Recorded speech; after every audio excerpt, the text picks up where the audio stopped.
नमस्कार दोस्तों, स्वागत है आपका अपने YouTube चैनल वाईफाई बुक पर। दोस्तों, आज का हमारा टॉपिक है what is difference between prokaryotic cell and eukaryotic cell. आइए आज हम जानते हैं कि यूकैरियोटिक कोशिका और प्रोकैरियोटिक कोशिका में क्या अंतर है, एकदम इजली, एकदम आसान भाषा में। दोस्तों ध्यान दीजिए, जो प्रोकैरियोटिक सेल होता है, जो प्रोकैरियोटिक कोशिका होती है, इसमें ये जो होती है इसे नग्न आंखों से नहीं देखा जा सकता। मतलब इस प्रोकैरियोटिक कोशिका को खुली आंखों से नहीं देख सकते हैं। और जो यूकैरियोटिक कोशिका है, जो यूकैरियोटिक सेल है, इन्हें नग्न आंखों से देख सकते हैं। मतलब उन्हें हम अपनी आंखों से देख सकते हैं और प्रोकैरियोटिक सेल को अपनी आंखों से नहीं देख सकते। उन्हें देखने के लिए हमें सूक्ष्मदर्शी का प्रयोग करना पड़ेगा। समझ में आया दोस्तों? आइए दूसरा ध्यान दीजिए, जो प्रोकैरियोटिक सेल है, जो प्रोकैरियोटिक सेल है, इसमें जो माइटोकॉन्ड्रिया है यह इनप्रेजेंट होता है, अनुपस्थित होता है। समझ में आया? प्रोकैरियोटिक कोशिका में माइटोकॉन्ड्रिया नहीं पाया जाता और यूकैरियोटिक कोशिका में माइटोकॉन्ड्रिया प्रेजेंट होता है, इसमें माइटोकॉन्ड्रिया पाया जाता है। समझ में आया दोस्तों? और तीसरा ये ध्यान दीजिए, इसमें जो होता है 70S राइबोसोम पाया जाता है।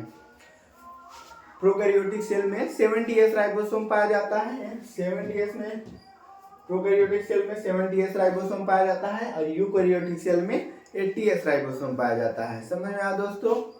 तीसरा हो गया। चौथा हमारा है, इसमें जो श्वसन की क्रिया होती है, प्रोकैरियोटिक सेल में जो श्वसन की क्रिया होती है वो जीव द्रव्य से होती है। प्रोकैरियोटिक सेल में श्वसन की क्रिया जीव द्रव्य से होती है और यूकैरियोटिक सेल में श्वसन की क्रिया माइटोकॉन्ड्रिया से होती है। यूकैरियोटिक सेल में श्वसन की क्रिया माइटोकॉन्ड्रिया से होती है और प्रोकैरियोटिक सेल में श्वसन की क्रिया जीव द्रव्य से होती है। और पांचवा ध्यान दीजिए, प्रोकैरियोटिक सेल जो है इसका जो केंद्रक होता है, प्रोकैरियोटिक सेल का जो केंद्रक होता है, केंद्रक के बाहर कोई आवरण नहीं पाया जाता है, कोई कवर नहीं पाया जाता है। ऐसे समझ लीजिए जैसे ये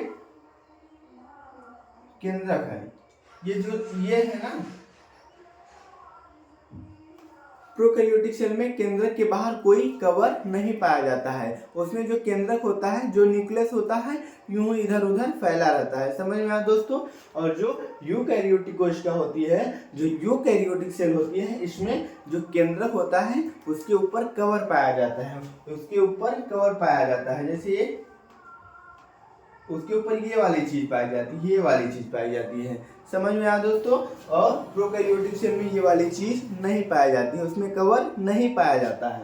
और छठवां ध्यान दीजिए, इसमें जो कोशिका होती है, प्रोकैरियोटिक कोशिका में जो कोशिका होती है वह अविकसित होती है, अविकसित होती है। समझ में आया दोस्तों? अविकसित मतलब एक कोश की जीव जिन्हें मतलब अपनी आंखों से नहीं देख सकते। समझ में आया? इसमें जो कोशिका होती है अविकसित होती है और यूकैरियोटिक सेल में जो कोशिका होती है वह बहुत ज्यादा विकसित होती है। जैसे हमारे अंदर हो गया, गाय के अंदर हो गया और अन्य जीवों के अंदर हो गया। समझ में आया? यूकैरियोटिक सेल में जो कोशिका होती है वो विकसित होती है, अच्छी तरीके से विकसित होती है और प्रोकैरियोटिक सेल में जो कोशिका होती है वह बिल्कुल विकसित नहीं होती है। जैसे अमीबा में होगा, पैरामीशियम में हो गया, क्लाइडोमोनास में हो गया, यूग्लिना में हो गया, इनमें जो कोशिकाएं होती हैं अविकसित होती हैं। समझ में आया दोस्तों?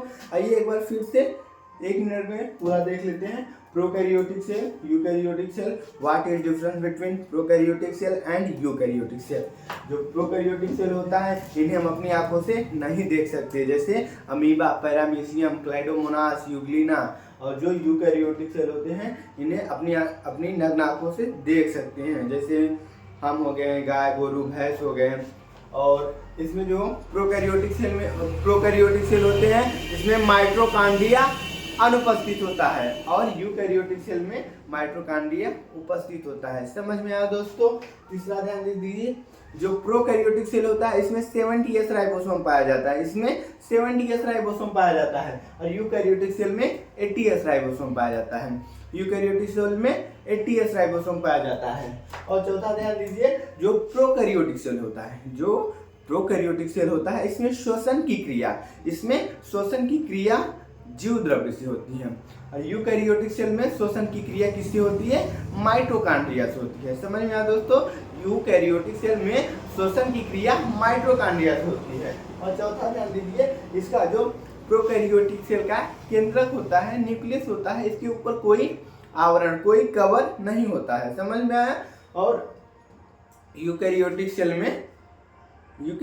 में जो केंद्रक होता है वह एक कवर में होता है, इन्वेलप में होता है। समझ में आया? और प्रोकैरियोटिक सेल में कोशिका जो होती है वो बहुत ज्यादा विकसित नहीं होती है। प्रोकैरियोटिक कोशिका में जो कोशिका होती है वो बहुत ज्यादा विकसित नहीं होती है।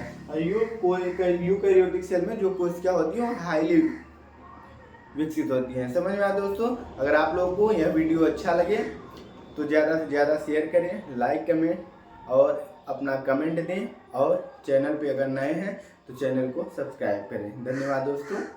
इसका एक स्क्रीनशॉट ले लीजिए आप लोग।